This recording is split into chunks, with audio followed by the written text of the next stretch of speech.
नमस्कार, मैं छत्तीसगढ़ अखबार के यूट्यूब चैनल इंडिया आजकल के स्टूडियो से सुनील कुमार। बड़ी बुरी खबर है। कल मेरे शहर में, छत्तीसगढ़ की राजधानी रायपुर में, अभी तो उसका काफ़ी बड़ा हिस्सा पुलिस कमिश्नरेट हो गया है। मुझको ठीक से नहीं मालूम है कि जहाँ यह हादसा हुआ है वो पुलिस कमिश्नरी का हिस्सा था या बाकी था। जो भी हो, पूरा प्रदेश एक ही पुलिस विभाग के मातहत है। वहाँ पर सड़क पर एक बुजुर्ग दंपत्ति रायपुर से शायद तिल्दा उसी सड़क पर आगे है, अपने घर लौट रहे थे। पति का बाईपास ऑपरेशन हुआ था। कुछ दिन ऑपरेशन के बाद अस्पताल से निकलकर शहर में रुके। आज पहली बार अपने घर जा रहे थे। पति पत्नी और ड्राइवर, इतने लोग थे कार में। विधानसभा के एकदम करीब, हालांकि अब नई विधानसभा बन गई है नई राजधानी में, लेकिन पहले यही थी। उसके एकदम करीब डीपीएस स्कूल के सामने, चूंकि स्कूल है तो वहाँ कई ब्रेकर रहते हैं। उन ब्रेकर पर से धान से लदी हुई एक ट्रक निकल रही थी जिसमें शायद 20 टन धान था। धान वैसे ही बहुत हल्का रहता है और 20 टन धान का मतलब यह है कि वो ऐसे पहाड़ जैसी हालत रही होगी। और वहाँ पर ब्रेकर पे चलते हुए मुझको नहीं लगता है कि ये ट्रकें जो हैं 20 टन वजन ढोने के लिए रहती हैं। उसका पट्टा टूटा ऐसा कहते हैं लोग, और पूरे धान के बोरों सहित ट्रक पलट गई। ये कार दब गई। इस कार में 3 लोग थे, ड्राइवर और पति पत्नी। पति का बाईपास ऑपरेशन हुआ था। तीनों के तीनों दब गए। जब तक बोरों वगैरह को हटाया गया, 20 टन बहुत होता है, जब तक बोरों को हटाया गया तब तक देखा नीचे कार में तीनों लोग मर चुके थे। ठीक ऐसा ही मेरे कैमरा पर्सन जो है, इन्होंने मुझको कहीं यूपी का, बिहार का, कहीं का एक वीडियो दिखाया। अभी आपको भी शायद दिखा सकें। एक और लकड़ी का बुरादा लाद के एक ट्रक जा रही थी, उसके बगल से एक गाड़ी गलत तरीके से उसको मोड़ रही थी उसके सामने से। उसके ऊपर वो ट्रक पलट गया पूरा। वो गाड़ी पूरी की पूरी दब गई, उसके लोग भी मर गए। वो एक अलग घटना है। लेकिन मैं इधर की बात करूं, रायपुर की बात करूं। आपको ध्यान है कुछ दिन पहले हमने नए पुलिस कमिश्नर, जो पहले पुलिस कमिश्नर हैं डॉक्टर संजीव शुक्ला, उनको इंटरव्यू किया था। उन्होंने कहा था कि अब सड़कों पे चालान उन्होंने बंद करवा दिया है, क्योंकि इतनी जगह कैमरे लगे हैं कि बड़ी बड़ी स्क्रीन पे देखकर ऑफिस में बैठे हुए लोग जो हैं, कंट्रोल रूम में बैठे हुए लोग, वही देख कर चालान कर सकते हैं। अच्छी बात है, मुझको भी अच्छा लगा। वहाँ सबूत भी जुड़ जाता है, गाड़ी का नंबर भी दिख जाता है। कैमरे इतने तेज और अच्छे लगे हुए हैं। टेक्नोलॉजी है, जहाँ जहाँ टेक्नोलॉजी के इस्तेमाल से सड़कों पर से पुलिस को कम किया जा सके, अच्छी बात है। पुलिस के ऊपर आरोप भी लगते हैं कि ट्रैफिक चालान के नाम पे रिश्वत ले लेती है, उससे भी बचते हैं। जो कंट्रोल रूम में जो चालान जनरेट करते हैं नंबर प्लेट देख के, उनका कोई वास्ता नहीं रहता गाड़ियों के मालिकों से। तो ये मोटे तौर पर तो मेरा अंदाज ये है कि ये करप्शन फ्री इंतजाम है कि एक हिस्सा कमरे में बैठकर चालान बनाकर ईमेल पर भेज रहा है और दूसरा हिस्सा जो है उसकी वसूली कर रहा है। मेरे साथ भी हुआ। मैं अभी रायपुर कलेक्ट्रेट किसी काम से गया तो कलेक्ट्रेट का पूरा कैंपस खुदा पड़ा है। दाएं बाएं चारों तरफ इमारतें बन रही हैं, पूरा हिस्सा खुदा पड़ा है। भीतर गाड़ी रखने की जगह नहीं थी। तो बाहर मैंने एक जगह किनारे, सड़क के किनारे गाड़ी रखी, एकदम किनारे थी। लेकिन जब मैं आधे घंटे की मीटिंग के बाद वहाँ से वापस निकला तो मेरे फ़ोन पे चालान आ चुका था उसी पल का। पुलिस में किसी ने खींचा होगा फ़ोटो, नंबर प्लेट के आधार पे चालान मेरे फ़ोन पे आ गया, मेरे कार के फ़ोटो सहित। तो मैं ये देख रहा हूँ कि जहाँ पर एक एक दोपहिए का भी फ़ोटो खींचकर उनको चालान जाता है। एक मेरी परिचित हैं, वो अभी जी रोड पर जरा सा 100 मीटर का हिस्सा शॉर्टकट जाने के लिए वो रॉन्ग साइड से निकली, सड़क पर रॉन्ग साइड थी। उनका फ़ोटो खींचा, उनको 2000 रुपये का चालान आ गया, दोपहिया था। अब मैं सोचता हूँ कि 20 टन धान एक पहाड़ की तरह रहा होगा, वो ट्रक पहाड़ की तरह। आपको दिखाते हैं, वीडियो भी एक छोटा सा है हमारे पास, जो बोरे बिखरे हैं किस तरह से, पूरा एक मैदान भर गया और बिखरे हुए बोरों से ऐसा दिखता है। उतना बड़ा ट्रक क्या किसी कैमरे से नहीं दिखा? वो हेलीकॉप्टर से तो नहीं गिरा है वो ट्रक कि उसने पैराशूट से छलांग लगा दी हो ट्रक ने। वो तो किसी न किसी सड़क से चल के आया है और हर तरफ कैमरे लगे हुए हैं। इतना ओवरलोड ट्रक जा रहा है, जो लोग कंट्रोल रूम में बैठे हैं, मैं शर्तिया कह सकता हूं कि इतने ओवरलोड ट्रक की फ़ोटो खींचने पर भी उसकी नंबर प्लेट शायद ना दिखे।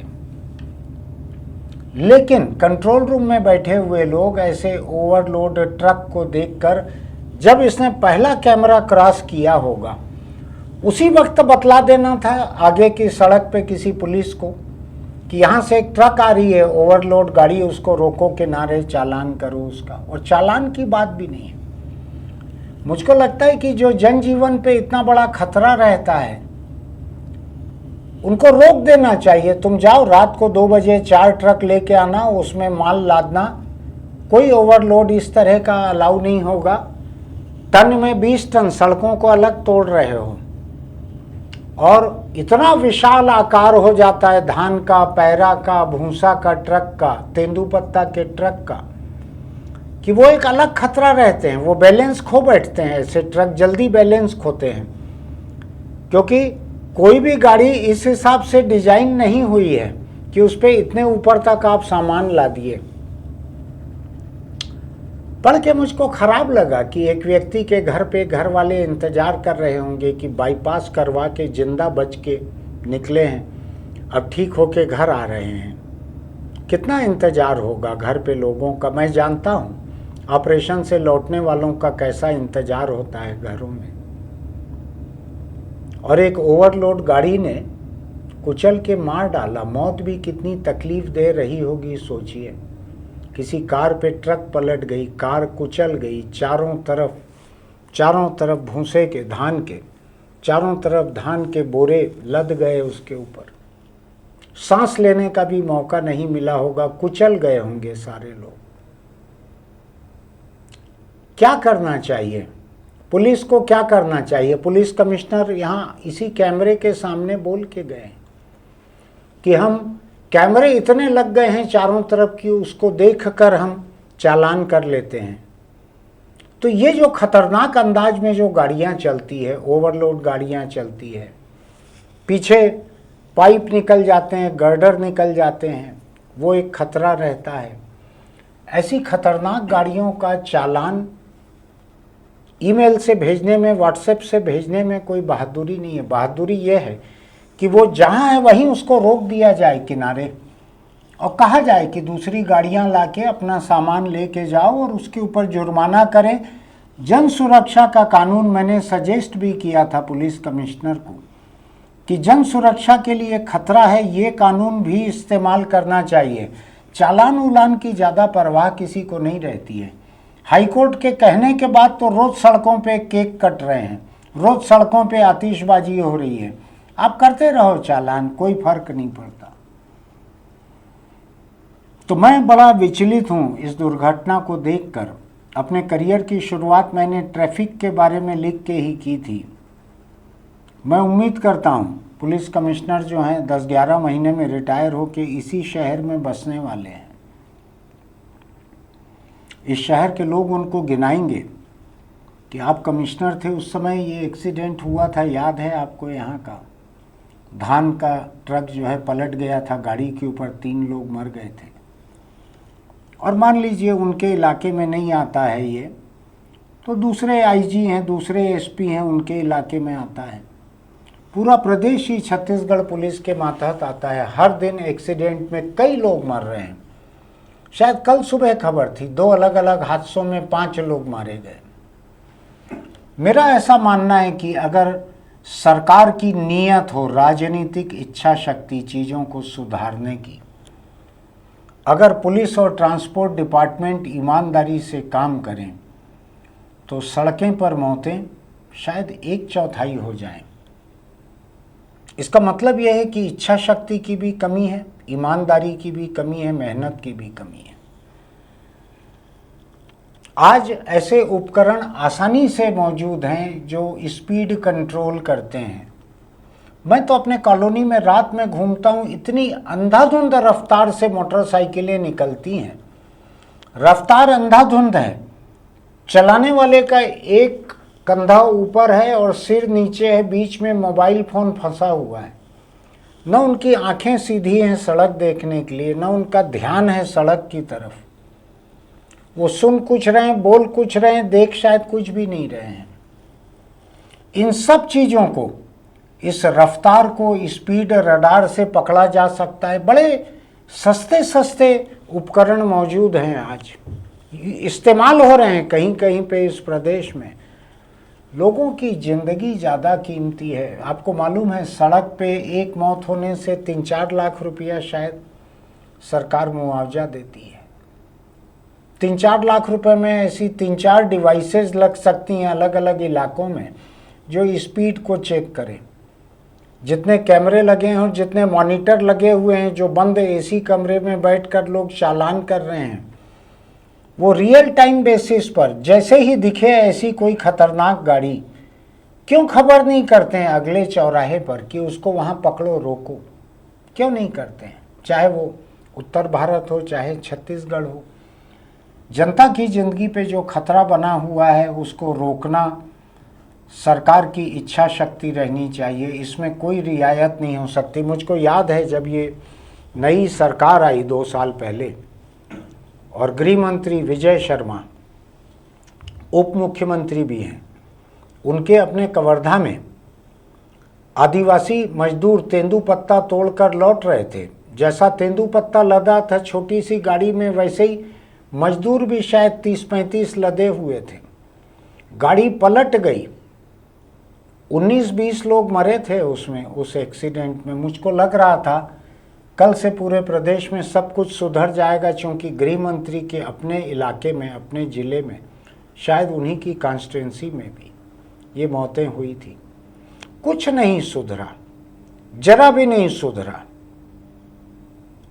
आप रायपुर पुलिस का पेज है फेसबुक पे, उस पे लिखिए कि ये जो ट्रक पलटी, इतनी ओवरलोड ट्रक जा रही थी, आपके कैमरों ने क्यों नहीं देखा? चौराहों पे जो पुलिस रहती है उसने क्यों नहीं देखा? इसको रोक कर किनारे क्यों नहीं किया गया? पूछिएगा। जब तक आप पूछेंगे नहीं, आपको अपना हक नहीं मिलेगा। लोकतंत्र में लोकतांत्रिक अधिकार का सबसे बड़ा प्रतीक रहता है सवाल। आपको सवाल करना चाहिए। मेरे अकेले के सवाल करने से कुछ नहीं होगा। लिखिए, सोशल मीडिया पर लिखिए, पुलिस के फेसबुक पेज पर जाकर लिखिए, मांगिए जवाब, आपका हक है। फिर मिलेंगे। आपको लगता है कि मैंने एक जायज़ बात की है तो हमारे इस यूट्यूब चैनल इंडिया आजकल को सब्सक्राइब कीजिएगा, नोटिफिकेशन की बटन दबाइएगा, कमेंट बॉक्स में लिखिएगा कि ट्रैफिक को लेके आपका क्या तजुर्बा है, सरकार को क्या करना चाहिए। मुझको गला खराब रहता है, खांसते हुए भी मैं बोलता हूँ, तो भी मैं आखिरी में हेलमेट के बारे में बोलने से नहीं बचता हूँ, कोशिश करके बोलता ही हूँ हेलमेट के बारे में। अब मैं क्या करूँ? हेलमेट लगाकर कोई चलते रहता, उसके ऊपर ट्रक पलट जाती, धान के नीचे दब के मर जाता, तो क्या कर लेता हेलमेट? फिर भी कह रहा हूँ कि ऐसी घटना में, ऐसे हादसे में तो आप नहीं बचे रहते, लेकिन कई दूसरे हादसे ऐसे हैं सड़क के जिसमें हेलमेट लगाने वाले, दोपहिया वाले बच जाते हैं। तो हेलमेट लगा कर ही चलिए, चाहे चलाएं चाहे पीछे बैठें। फिर मिलेंगे।